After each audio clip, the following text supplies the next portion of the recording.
बड़ी सुंदर चर्चा श्रवण कर रहे थे विगत। हमारा भी प्रतिवर्ष का अच्छा सौभाग्य रहता है आप सबके बीच में बैठ करके श्रीमद् भागवत का प्रसाद प्राप्त हो जाता है। उतनी योग्यता तो नहीं कि हम उसको पूरी तरह से ग्रहण कर सकें, फिर भी जितना बन सकता है, कभी आलस में, कभी जितना बन सकता है सुनने की कोशिश करते हैं। आज के प्रसंग में हम लोगों ने श्रीमद् भागवत में भगवान श्री कृष्ण के अध्ययन के लिए उज्जैन में जाते समय एक वाक्य हमारी श्रद्धेया प्रवाचिका जी से श्रवण की। यस्य निश्वसितम वेदाः जाकी सहज श्वास सुतिचारी। जिनके निश्वास वेद कहलाते हैं, उनकी पावन कथा हम लोग श्रवण कर रहे थे। और वो अध्ययन करने के लिए जाते हैं, क्योंकि मर्यादा की स्थापना, धर्म की स्थापना, यदि वो अध्ययन करने के लिए न जाएं, समस्त विद्याओं के केंद्र होते हुए भी जाते हैं, यदि वो न जाएं तो हमारे जैसे आलसियों को ये कहने का अवसर मिल सकता है कि भाई भगवान कौन से पढ़ाई किए थे, हम बिना पढ़े ही बहुत कुछ हो सकते हैं। जैसे कबीरदास जी का नाम लेकर के बहुत से विद्यार्थी कह देते हैं, या आचार्य श्री शंकर जी के उन वाक्यों को स्मरण करके नहीं नहीं रक्षते डुक्रे करणे भज गोविंदम कह देते हैं। लेकिन भगवान मर्यादा की रक्षा करते हैं। आचार्य श्री तब वह वाक्य कहते हैं भज गोविंदम, जब वो स्वयं सारी विद्याओं को हस्तगत कर चुके हैं, आत्मसात कर चुके हैं, तभी वो कहने का अधिकार है उनको। तो वेद का अध्ययन करने के लिए, वेद वेदांगों का अध्ययन करने के लिए जाते हैं। और ऐसे वेद की रक्षा के लिए हमारे इस भारतवर्ष में अभी तक, जैसे कि पूज्य श्री महाराज जी के प्रवचनों में ही लगभग 156-57 प्रवचन माला के जो अलग अलग प्रवचन हैं, 140वें क्रमांक प्रवचन माला में मैं सुन रहा था आज ही, बड़ी सुंदर बात कहते हैं। वो कहते हैं समस्त वेदों के सार विश्वानि देव सवितर दुरितानि परासुआ यदभद्रन तन्ना आसुआ। ये लोगोस के प्रवचन में बड़ी सुंदर ढंग से वो कहते हैं संपूर्ण वेदों का निचोड़ इसमें आ गया है। वैसे ही गीता के भी निचोड़ में, गीता के निचोड़ में कहते हैं धर्म क्षेत्र से शुरू करते हैं, धर्म से, और यत्र योगेश्वर कृष्णो यत्र पार्थो धनुर्धर तत्र श्रीर्विजयो भूतिर ध्रुवा नीतिर मतिर मम। तो वहाँ पर मम शब्द ले लेते हैं और शुरुआत के धर्म शब्द ले लेते हैं। और सदगुरुदेव कहते हैं कि हमारे जीवन का सार यही निकलता है, धर्मो मम। हमारे जीवन में धर्म आना चाहिए, क्योंकि सच्चा साथी हमारा यही है। धनानि भूमौ पशुवश्च गोष्ठे। धन तो बैंक में रह जाएंगे, धन में ये पृथ्वी पर रह जाएंगे, और जाने वाला है तो केवल धर्म ही जा सकता है। तो धर्म के निमित्त वो प्रेरित करते हैं। और साथ ही साथ एक प्रवचन में हमने ये भी सुना, पूज्य महाराज श्री इसके पहले जो महाराज श्री थे जिनका शरीर शांत हो गया, उनका नाम लेते हुए और पूज्य वर्तमान पीठाधिपति श्री महाराज जी का नाम लेते हुए वो कहते हैं, शायद किसी जगह के प्रवचन कर रहे हैं, और उसमें कहते हैं कि यदि आप लोग मेरा जन्मोत्सव मनाना चाहते हैं तो आप जो ये जो अलग अलग वेद अलग अलग है, इसको एक साथ प्रकाशन की व्यवस्था, और साथ ही साथ अलग अलग मंदिरों में, आश्रमों में उनकी स्थापना हो जाए, और उन जगहों पर उनके अध्ययन का पढ़ने वाले ब्राह्मण की व्यवस्था कर दें। मेरा सच्चा जन्मोत्सव ये होगा कहते हैं। और जैसे यहाँ पर देख रहे हैं हम लोग, श्री वेद का प्रतिदिन पारायण भी, पाठ भी होता रहता है, और साथ ही साथ उन्हीं वेद के सार स्वरूप निगम कल्पतरोह गलितम फलम हम सबको प्राप्त होता है। तो ये बड़ा सौभाग्य का विषय है, और आगे आने वाले दिनों में हम लोग चर्चा करते रहेंगे। आज केवल इतना ही कहेंगे। बोले सद्गुरुदेव भगवान की जय।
वेद भगवान की, उदंगेश्वर भगवान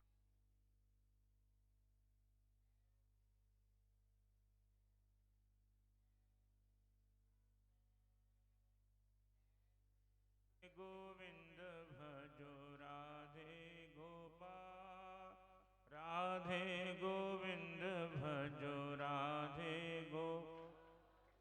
राधे गोविंद भजो राधे गोपाल, राधे गोविंद राधे गोपाल। कृष्ण कन्हैया मेरे दीन दयाल, कृष्ण कन्हैया मेरे दीन। राधा माधव परम कृपाल, राधा माधव परम कृष्ण तदीय पदपंग।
के प्रचार से क्या होगा, ये तो बड़े बड़े विद्वान और संतों ने आपके समक्ष रख दिया। केवल प्रवचन या व्याख्यान की तो अब जरूरत ही नहीं रही। हमें आगे करना क्या है, उस पर दृष्टिपात करना संतों का भी और भक्तों का भी आवश्यक कार्य है। महाराणा प्रताप जब कुछ मुगलों से लड़ते लड़ते थक गए तो निराश से होने लगे। सरदारों ने विश्वास दिया कि आप क्यों निराश हो रहे हैं, और हम प्रतिज्ञा करते हैं कि जब तक आपके सानिध्य में रहने वाले हम लोग संसार में रहेंगे, एक भी रक्त की बिंदु हमारे शरीर में शेष रहेगी, हम आपकी प्रतिज्ञा को पूरा किए बगैर कभी कहते एक क्षण भर भी विश्राम न लेंगे। उन सरदारों की प्रतिज्ञा करते ही महाराणा प्रताप की खिन्नता, थकावट सब दूर हो। अब आजकल जरा ला भाषा का अधिक प्रयोग हो गया है। हमारे शंकर जी कहने लगे महाराज हमें आशीर्वाद दें, अगर ना हुआ तो महाराज ने आशीर्वाद नहीं दिया। तो आशीर्वाद का तो प्रश्न ही नहीं। अब हमारे संतों को तो महाराणा प्रताप के सेनापतियों की तरह प्रतिज्ञा करनी होगी कि स्वामी जी, आपने जो वृद्धावस्था में कष्ट उठाया, आप कभी मन में खिन्नता न लाएं, आपके इस कार्य को हम अवश्य पूरा करें।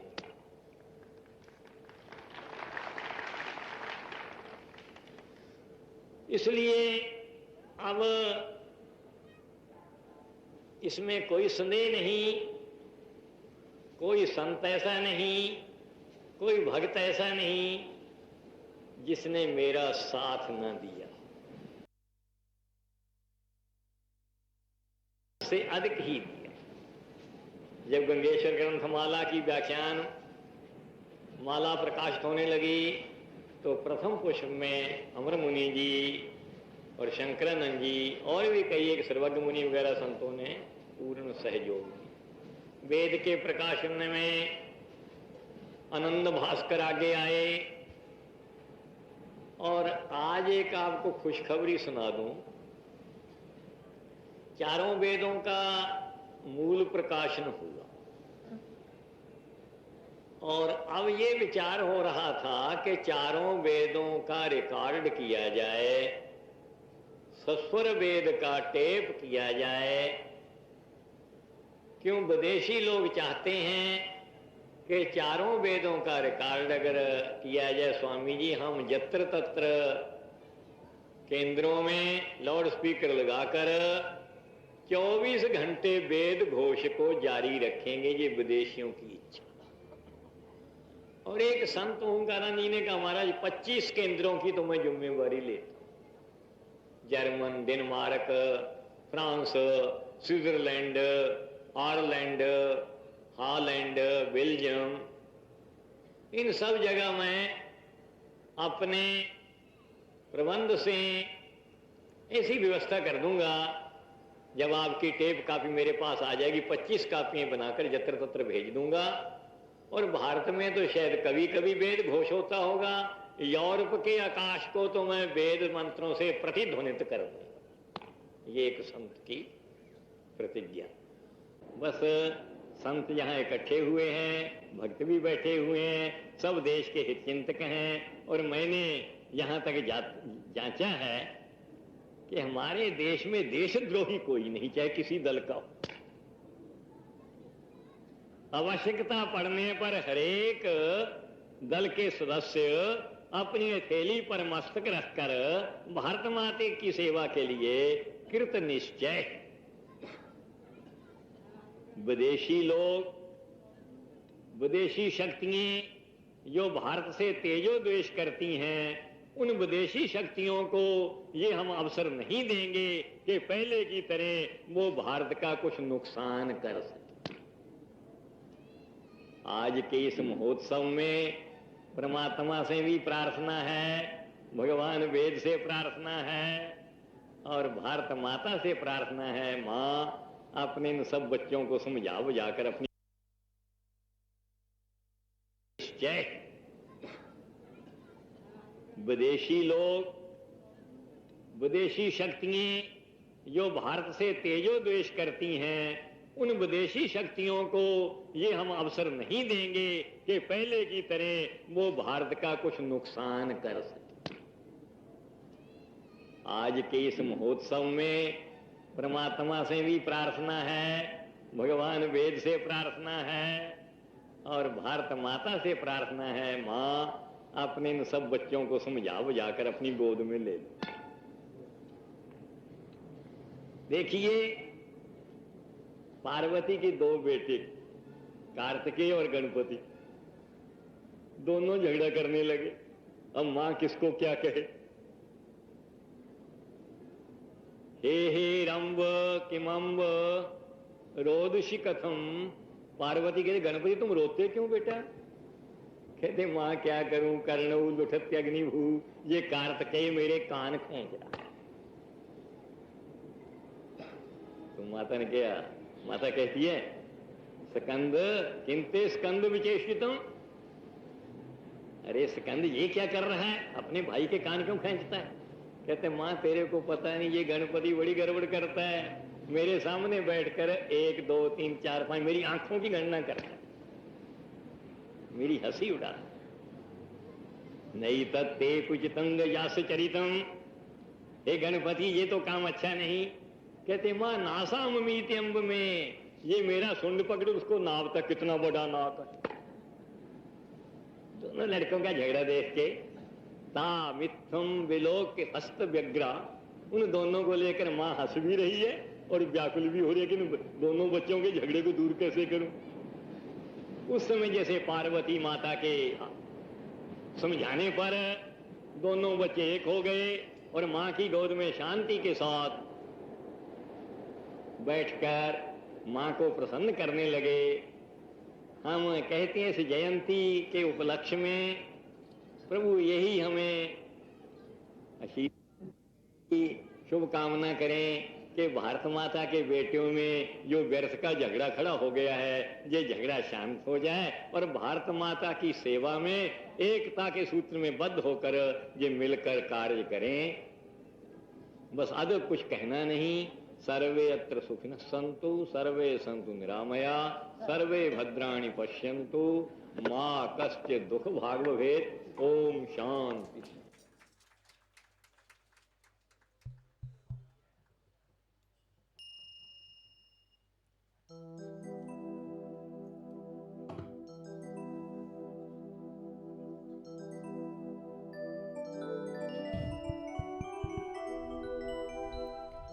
श्री कृष्ण कन्हैया लाल की जय। रुक्मिणी जी ने पहले 2 श्लोकों में बताया श्रुत्वा गुणान, गुणों को सुनकर प्रभु भुवन सुंदर लगे हैं। दूसरे श्लोक में 7 लाक्षणिकताएं बताई जो रुक्मिणी जी ने श्री कृष्ण में देखी हैं।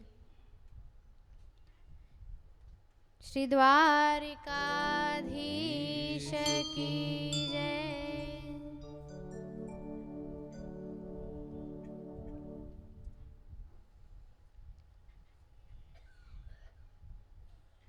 सात लाक्षणिकताएं बताई, कुल, शील, रूप, विद्या, वय, द्रविण और धाम। तीसरे श्लोक का पाठ करें। रुक्मिणी जी कहती हैं, बताती है, प्रभु मैं भी कम नहीं हूं। She shows her self esteem. किस तरह से रुक्मिणी जी ने बताया, देखिए बहुत सुंदर बात। तन्मे भवान खलु वृतः पतिरंगजाया मात्मार्पितश्च भवतोऽत्र विभो विदेहि। मा वीरभागमभिमर्शदुःचैद्य आरात् गोमायुवन्मृगपतेर्बलिमम्बुजाक्ष। रुक्मिणी जी कहती हैं, प्रभु मैं पति के रूप में आपका वरण कर चुकी हूँ। मैंने अपना आत्मसमर्पण आपके चरणों में कर दिया है। आप अंतर्यामी हैं, किसी की मन की बात आपसे दूर नहीं है, और इसीलिए प्रभु आप यहाँ पर आए और पत्नी के रूप में मेरा स्वीकार करें। क्यों? माँ वीर भागम अभिमर्शतु चैद्य आराध। इतनी अच्छी बात रुक्मिणी जी ने की। प्रभु मैं वीर भागिनी हूँ, गोमा युवन मृगपतेर बलिमम भुजाक्ष। आप सिंह हैं तो मैं भी सिंह भागिनी हूँ। सिंह का एक सिंहनी के साथ बराबरी होती है। ये शिशुपाल रूपी ऐसे सियाल आकर मेरा वरण करे तो आपकी शोभा में वो क्षति होगी, और इसीलिए प्रभु आकर आप मेरा स्वीकार करें। रुक्मिणी जी ने चौथे श्लोक में बताया कि उन्होंने कौन कौन से पुण्य किए हैं और अपने आत्मा को कैसे परमात्मा के योग्य बनाया।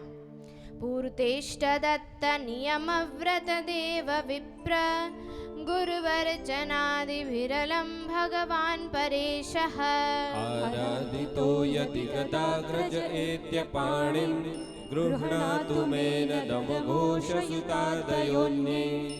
प्रभु मैंने पूर्त यानी कुएं खुदवाना, पुराने ज़माने में बावड़ियाँ खुदवाते थे बड़े बड़े राजा महाराजा, तो ये बहुत बड़ा पुण्य का काम माना जाता था। प्रभु मैंने पूर्त कर्म किए हैं, इष्ट कर्म यानी यज्ञ यागादित किए हैं, दान नियम व्रत देवता ब्राह्मण और गुरुजनों का पूजन किया है। प्रभु मैंने भगवान की आराधना की है, और इसीलिए आप मुझ पर प्रसन्न होके मेरा स्वीकार करने, मेरा पाणी ग्रहण करने आए। मैंने इतने पुण्य करके अपने आप को आपके योग्य बनाया, और शिशुपाल जैसा जो दमघोष का बेटा है, जरासंध की गैंग का आदमी आकर मुझे स्पर्श भी कर कर जाए, ये क्या आपको शोभा देता है? नहीं। और इसलिए आप आकर मेरा पाणी ग्रहण करें। याद रखिएगा, रुक्मिणी जी में जो सेल्फ कॉन्फिडेंस है वही उनके बुद्धि का प्रतीक है। व्यक्ति जीवन में कोई भी क्षण में अपने आप को दूसरे से नीचा न समझे। विवाह संबंध ऐसा है कि it is a union of two equals. जब तक दो व्यक्ति एक दूसरे का रिस्पेक्ट नहीं करते तब तक विवाह संबंध गृहस्थाश्रम सिद्ध होना नामुमकिन है। यहाँ पर रुक्मिणी जी ने भी बताया मैं भी योग्य हूँ। प्रभु से कहा लेने आइए, लेकिन कैसे लेने आएंगे? रुक्मिणी जी ने कहा शोभाविनित्वमजितोद्वहने विदर्भान गुप्त समेत्य पृथनापतिभिः परीतः। निर्मथ्य चैत्य मगधेन्द्र बलं प्रसह्य मां राक्षसेन विदिनोद्वह वीर्यशुल्काम्। प्रभु आप अजित हैं। विवाह के एक दिन के पूर्व आप नगर में पधारिए और शिशुपाल दमघोष और आदि आदि राजाओं के सेनापति और उनके सैन्य भी यहाँ पर होंगे।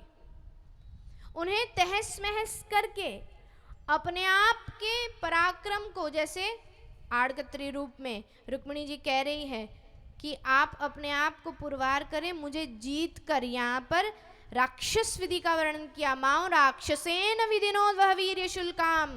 प्रभु राक्षस विधि से मेरा हरण करके अपनी वीरता को पुरवार करके मुझे मान सम्मान के साथ आप यहाँ से लेकर जाएं। रुक्मिणी बुद्धिवती है। अंत तक ये बताता है she is not playing with her life. सुना है सब कुछ लेकिन अभी तक देखा नहीं, तो प्रमाण देखने के लिए रुक्मिणी जानती है कि सारे राजाओं के सैन्य रहेंगे, और उस समय द्वारिकाधीश को नगर में बुलाना और कहना कि अपनी वीरता को तो पुरवार करना पड़ेगा, दिखाना पड़ेगा। इतनी बुद्धिवती बात कि देखे बिना हम जीवन में कोई चांस न ले। मैं आपसे कहूं कि जब तक विवाह नहीं हुआ तब तक आपके पास चांस है। कुछ भी पुरवार या देखने के लिए, जब तक विवाह का समय न आए तब तक आप निरंतर अपने जीवन के बारे में सोच सकते हैं। सभी चीज़ों को जांच कर परख कर उसके बाद आप निर्णय लें। रुक्मिणी जी का ये विचार ये बताता है। और फिर रुक्मिणी जी ने छठे श्लोक में कहा कि कैसे, किस जगह वो लेने आएंगे। अंतःपुरांतरचरी मनिहत्य बंधुम स्वामुद्वहे कथमिति प्रवदाम्युपायम्। पूर्वेद्युरस्ति महती कुलदेवी यात्रा यस्यां बहिर्नववधूर्गिरिजामुपेयात्। रुक्मिणी जी ने कहा, प्रभु आपके मन में प्रश्न हो रहा होगा कि आप तो महल के अंदर महिलाओं के कक्ष में होंगी, आपको वहां से ले जाने के लिए मुझे आपके परिवारजनों को मारना होगा, क्या मुझे ऐसा करना होगा? रुक्मिणी जी ने उत्तर दिया, प्रभु आप ऐसा न सोचें, हमारे परिवार में एक परंपरा है, विवाह के एक दिन पूर्व वधू को नगर के बाहर हमारे कुलदेवी गिरिजा का मंदिर है, जुलूस निकाल कर वधू को वहां पर ले जाया जाता है दर्शन करने के लिए। तो ये जुलूस जब निकलेगा तब उस समय मैं महल के बाहर निकलूंगी, उस जुलूस के बीच में से आप मेरा हरण कर सकते हैं। रुक्मिणी जी ने पूरा प्लानिंग भी बता दिया कि आपको कैसे क्या करना है, परिवारजनों को मारने की जरूरत नहीं। रुक्मिणी जी बुद्धिमान है। आज भी ये गिरिजा का मंदिर भारत में है, टेकरी के ऊपर गिरिजा का मंदिर, पीछे बहुत बड़ा एक मैदान है। रुक्मिणी जी जानती है इसे कुंज गलियों की आदत है। महल में घुसे, नगर में घुसे तो लेकर कहाँ चले जाएंगे किसी को पता नहीं चलेगा।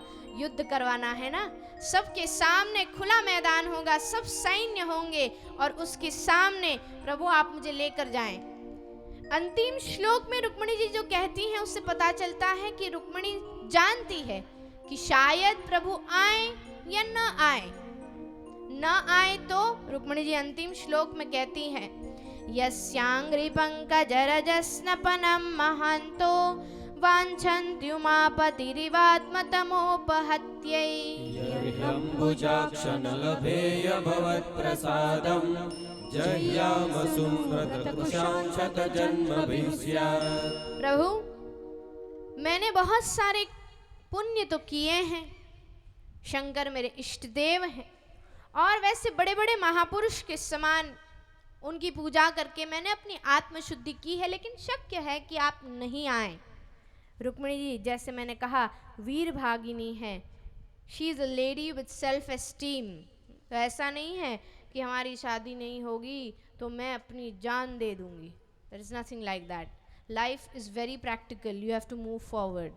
रुक्मिणी जी यहाँ पर बताती हैं, उन्होंने कहा प्रभु जह्यामसुन व्रतकृशान शतजन्मभिः स्यात्। प्रभु मैं 100 जन्मों तक भी अगर मुझे पुण्य करने पड़े तो मैं सत्कर्म अपना जारी रखूंगी और इतने सत्कर्म करूंगी प्रभु कि उसके अंत में तो आपको मेरा स्वीकार करने आना ही पड़ेगा। I will see to it that I make myself able. Dwarkadhish ने पत्र पढ़ा, सुदेव ब्राह्मण से पूछा, अरे ये राजकुमारी तो बड़ी बुद्धिवती है, बहुत पराक्रमी लगती है, कब है विवाह? जब तिथि बताई तो प्रभु ने दारुक सारथी को कहा चलो रथ निकालो, समय बहुत कम है। और निकल पड़े हैं पूर्वपाट, रथ को कुंडिनपुर की दिशा में दौड़ाया। बलराम जी को पता चला कि भाई ये कार्य करने जा रहे हैं, सैन्य की ज़रूरत पड़ेगी। यादव सैन्य के साथ भाई भाई की मदद के लिए पीछे निकले हैं। यहाँ पर गिरिजा के मंदिर में दर्शन करने का दिन दासियां रुक्मिणी जी को श्रृंगार कर रही हैं। रुक्मिणी जी उस काल की सर्वश्रेष्ठ सुंदरी, भीड़ जुटी है महल के पास उन्हें विवाह के पहले आखिरी बार देखने के लिए सैकड़ों की भीड़ लगी है। रुक्मिणी जी को तैयार किया जा रहा है लेकिन सौंदर्य कुछ फीका सा लग रहा है, क्योंकि मन में चिंता है, सुदेव ब्राह्मण अभी तक आए नहीं, पता तो चले प्रभु आने वाले हैं नहीं आने वाले हैं, क्या होने वाला है। रुक्मिणी जी जहाँ ये सोच रही थी, सुदेव ब्राह्मण कक्ष के दरवाजे पर आए। रुक्मिणी जी ने दासियों को इशारा किया कक्ष छोड़कर जाएं। ब्राह्मण आए, उन्हें वंदन किया।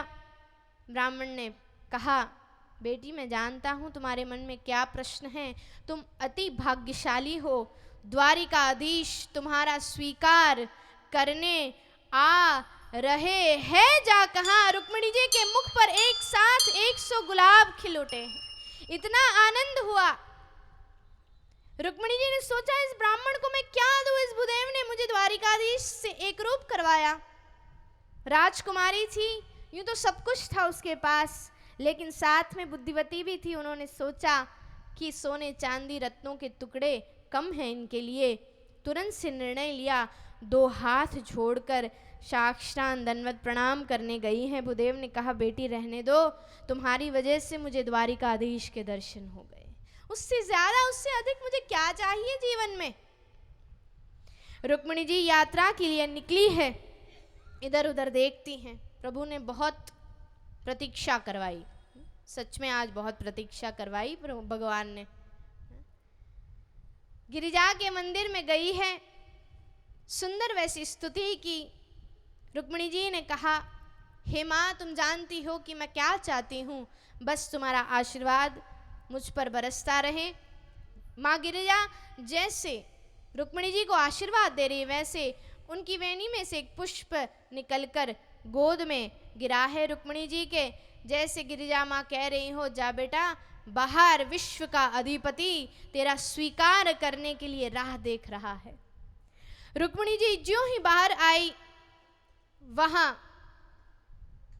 कृष्ण खड़े थे, दूसरे ही पग पर श्री कृष्ण। बहुत सुंदर सुखदेव जी ने वर्णन किया कैसे रुक्मिणी जी का हरण किया, जैसे शियालों का यूं समूह हो, उसके बीच में सिंह अपने भाग को झपट कर गौरववंती चाल पर चलने लगता है। जैसे वो पूरे वन का राजा है और गौरव है उसका, वैसे ही परमात्मा श्री कृष्ण ने रुक्मिणी जी का हाथ पकड़ा है और छलांग मार कर रथ में बिठाया, रथ को पूर्व पार द्वारिका की दिशा में दौड़ा दिया है। लोग देखते रहे, लोगों ने पूछा रुक्मिणी जी यहाँ से वापस आएंगी? कुछ लोगों ने कहा रे नहीं रुक्मिणी नहीं आएगी। क्यों? वो तो उड़ी। कहाँ उड़ी? पता चला द्वारिकाधीश ने हरण किया है, सारे सैन्य उनके पीछे पड़े हैं। बलराम जी यादव सैन्य लेकर तैयार थे, युद्ध हुआ, रुक्मी को हराया। रुक्मी को लाकर रुक्मिणी जी के सामने रखा है। परमात्मा ने कहा, देवी ये आपका भाई हमारे विवाह के लिए मना कर रहा था, बोलो क्या करना है। रुक्मिणी जी ने कहा, प्रभु जिस दिन मेरी सैथी में सिंदूर पुर रहा हो, उस दिन मुझे अच्छा नहीं लगेगा कि मेरी भाभी का सिंदूर उजड़ जाए। प्रभु ने कहा, कोई बात नहीं, हमारी तरफ से आपकी पहली विवाह का तोहफा आपकी भाभी का सिंदूर। रुक्मी को मारा नहीं, लेकिन उस काल के क्षत्रिय का सबसे बड़ा अपमान था मुंडन करके उसे वापस भेजना। मुंडन करके उसको वापस भेजा है। यहाँ पर द्वारिका में राजोचित स्वागत कृष्ण और रुक्मिणी जी का हुआ और वहाँ पर विधि पूर्वक परमात्मा ने रुक्मिणी जी के साथ विवाह किया। आज कथा में गुरुदेव की जन्म तिथि होने के साथ साथ ही श्री कृष्ण और रुक्मिणी जी के विवाह का सुंदर पर्व हम यहाँ पर अब उत्सव मनाएंगे। मुख्य यजमान परिवार से विनती और हमारे भूदेव हैं यहाँ पर सुंदर रूप से विवाह प्रसंग को यहाँ पर करेंगे। उसके साथ साथ पुस्तक में रोज हम जिस मंगलाचरण का पाठ करते हैं 5वें पन्ने पर कस्तूरी तिलकम, उसका मंगलाचरण का हम घोष करेंगे। और किसी के भी शादी में जाएं तो खाली हाथ नहीं जाना चाहिए, है ना। क्या देंगे हम भगवान को? हमारी शक्ति हम मानते हैं हम भगवान को देते हैं, वो ईश्वर हमें देता है, हम ईश्वर को वापस देते हैं। तो हम हमारी ओर से भगवान को क्या दे सकते हैं? हम किसी को भी कुछ दे तो मन में ये विचार रखते हैं कि वो हमें याद रखे। भगवान किसको याद रखता है? भगवान ने कहा जो मुझे याद करता है मैं उसको याद रखता हूँ। तो आज कृष्ण रुक्मिणी विवाह के पर्व पर आप सोच लें, एक निर्णय ले भागवत के स्पर्श को लेकर, भागवत को प्रणाम करके कि प्रभु आज से हम रोज आपको याद करेंगे, रोज भगवान को याद करें। बोलिए श्री कृष्ण चंद्र भगवान की। कस्तूरी तिलकं ललाट पटले वक्षस्थले कौस्तुभम् नासाग्रे वरमुक्तिकां करतले वेणुकरे काङ्कणाम् सर्वाङ्गे हरिचन्दनं सुललितं कण्ठे च मुक्तावली। गोपस्त्री परिवेष्टितो विजयते कुर्यात् सदा मङ्गलम्। शुभमुहूर्तं शुभलग्नं क्षेमं कल्याणम् आरोग्यम ऐश्वर्यम निर्विघ्नेन शुभम भवतु। यहाँ पे भगवान की बारात आ रही है तो थोड़ा ढोल के साथ उसका स्वागत करिए। स्वागतम कृष्णा सुस्वागतम कृष्णा स्वागतम कृष्णा सुस्वागतं कृष्णा स्वागतं सुस्वागतं स्वागतं सुस्वागतं शरणागतं कृष्णा स्वागतं कृष्णा सुस्वागतं कृष्णा स्वागतं कृष्णा सुस्वागतं कृष्णा स्वागतं सुस्वागतं स्वागतं सुस्वागतं स्वागतं कृष्णा स्वागतं कृष्णा सुस्वागतं कृष्णा स्वागतं कृष्णा सुस्वागतं कृष्णा।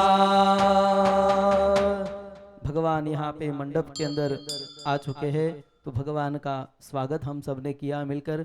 अभी भगवान की पूजा करेंगे। जो कन्यादाता है वो भगवान की नारायण की जो स्वयं आज वर बने हैं।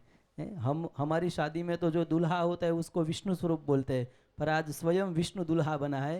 तो वैसे भगवान नारायण की पूजा करें। जो विष्णु स्वरूप यहाँ पे कृष्ण स्वरूप आगे आए हैं तो वहाँ पे हस्ते जलमादाय, आप थोड़ा नज़दीक आ जाइए भगवान के पास। हस्ते जलमादाय ओम अत्राद्य महामांगल्य फलप्रदमासोत्तमे मासे पुण्य पवित्र मासे पूर्व संकल्पानुसारेण कृतेन श्रीकृष्ण रुक्ष्मणी विवाह अंगीभूतेन विष्णुरूपेण आगते वराय पूजनम च करिष्ये। जल छोड़ दीजिए। सबसे पहले भगवान विष्णु के पैर धोते हैं, इस भाव से उसका पाद प्रक्षालन करिए। हरि ओम मा एतावानस्य महिमातो जायाश्च पुरुखा पादोश्च विश्वा भूता नित्रिपादस्यामृतं दिवि। भगवान के पाद प्रक्षालन करने के बाद वहाँ पाद के ऊपर तिलक करिए, भगवान के चरण के ऊपर तिलक करिए। ओम श्रीखंडम चंदनम दिव्यम गंधाढ्यम सुमनोहरम विलेपनम सुरश्रेष्ठा चंदनम प्रतिगीर्यताम्। भगवान आए हैं बाहर से, कितने दूर से आए हैं? तो वैकुंठ से आए हैं। और यहाँ पे हम देखें तो द्वारिकाधीश यहाँ पधारे हैं तो उसके हाथ में रिसीव करने के लिए हम बुके अर्पण करेंगे, जिसको हम इंग्लिश में बुके बोलते हैं और यहाँ संस्कृत भाषा में उसको अर्घ्य बोलते हैं। भगवान को अर्घ्य अर्पण करें। ओम त्रिपादोर्ध्व उदयेद पुरुखा पादोशेषवा भवत् पुनः ततोऽप्यकवाम्भ्यकरामत्सासनानशने अभि। ऐसे भगवान का हाथ में अर्घ्य अर्पण करके भगवान का स्वागत किया। अभी भगवान को पीने के लिए सर्व तीर्थ का जल अर्पण करें। एक आचमन हाथ में दीजिए, वो पुष्प हाथ में है वो नीचे छोड़ दीजिए और हाथ में आचमन करके भगवान को प्राशन करवाइए। ओम इमां मे वरुणसरोधे हव्यामदिया च मृडय त्वामवस्योराचके। आचमनम आचमनम आचमनम। अभी भगवान की पुष्टि बढ़े, भगवान की ताकत और बढ़े, इसके लिए मधुपर्क देना चाहिए जो भगवान को अत्यंत प्रिय है। ऐसे मधुपर्क का आचमन करवाइए। उदका आचमनम। ओम ओम ऊर्च मे सूर्यता च मे पायश्च मे रसश्च मे घृताञ्च मे मधु च मे सगधिश्च मे सफेदिश्च मे कृघिश्च मे वृष्टिश्च मे जैत्रञ्च मोद्भिद्यञ्च मे जग्नेन कल्पन्तम्। ओम मधुपर्को मधुपर्को मधुपर्कः प्रतिगृह्यताम प्रतिगृह्णामि। यहाँ पे भगवान को अभी तिलक करेंगे। भगवान का जो ललाट है वहाँ पे भगवान की पूजा करें। ओम त्वां गन्धर्वस्त्वां विश्ववावसो पारिदधातु विश्वस्य रिष्टे यजमानस्य पारिधीरस्य अग्निरीडितः इति मंत्रेण तिलकम। अभी यहाँ पे सबसे पहले हमारी शादी में गणपति पूजन होता है, उसी प्रकार यहाँ भी गणपति स्मरण होता है। तो दो हाथ जोड़कर यजमान एवं भगवान द्वारकाधीश भी आज गणेश जी की आराधना कर रहे हैं, तो गणपति को नमस्कार करिए। ओम गणानां त्वा गणपतिर्भो हवामहे प्रियाणां त्वा प्रियपतिर्भो हवामहे निधीनां त्वा निधिपतिर्भो हवामहे वसो मम अहमजानि गर्भधामात् त्वमजासि गर्भधामा। श्री सिद्धि बुद्धि सहित श्रीमन्महागणाधिपतये नमः। ध्यानम आवनार्थ गंधाक्षत पुष्पाणिं समर्पयामि। यहाँ पे कलश की पूजा होती है जिसको बोलते हैं पुण्यावाचन। शादी में बहुत जरूरी है कि जो पुण्य प्राप्त करवाए, ऐसा पुण्यवाचन के लिए हाथ में पुष्प रखे। और हमने पहले दिन यहाँ पे पुण्यवाचन किया। वरुण भगवान को नमस्कार करिए। ओम ततवाजामि ब्रह्मणा बन्धमानस्तदा शास्ते यजमानो हविर्भिः अहेडमानो वरुणे तवोद्युरुसखो समान आयो प्रमोखीः। ओम भूर्भुवः स्वं वरुणाय नमः। प्रार्थना पूर्वक नमस्कारान् समर्पयामि। तत्पश्चात यहाँ पे कन्यादान के लिए कन्या को उपस्थित की जाती है। तो यहाँ पे माँ रुक्ष्मणी को प्रार्थना करें कि आप मंडप में पधारे और हम सब साथ में मंगलाष्टक का पाठ करें। और तब तक माँ रुक्ष्मणी मंडप के अंदर आए। ओम गंगा से सरस्वती च यमुना गोदावरी नर्मदा कावेरी सरजो महेंद्र तनया चरमणपति वेदिका क्षिपरावे त्रवते महासुरनदे ख्यातां जया गंडकी पूर्णा पूर्णये समुद्र सहिता कुर्यात् सदा मंगलम्।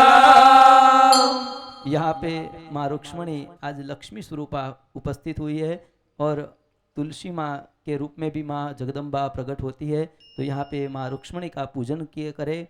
सबसे पहले उसका पाद प्रक्षालन करे। ओम श्रीश्च ते लक्ष्मीश्च पत्न्या वहोरात्रे पार्श्वे नक्षत्राणि रूपमस्मिनो व्यातम्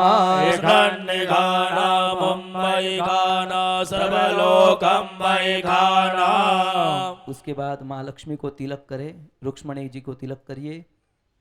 ओम गन्धद्वारां दुराधर्षां नित्यपुष्णां गणेश्वरीं ईश्वरी सर्वभूतानां तामिहोपद्वये श्रियाम् इति मंत्रेण लक्ष्मी पूजनम। यहाँ पे माँ रुक्ष्मणी भी उपस्थित हुई। अब यहाँ पे सबसे पहला क्रम है जो है दान संकल्प। शादी के माध्यम में सबसे बड़ी चीज है दान।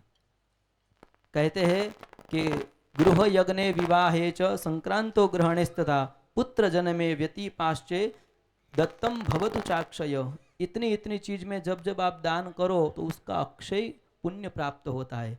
तो यहाँ पे विवाह में जितना भी दान दे उतना कम है, इसलिए हम हमारी बेटी को शादी में बहुत ज़्यादा से ज़्यादा करियावर देते हैं, दान देते हैं। तो यहाँ भी मुख्य 4 दान है। जो है सबसे पहला दान है वस्त्र दान।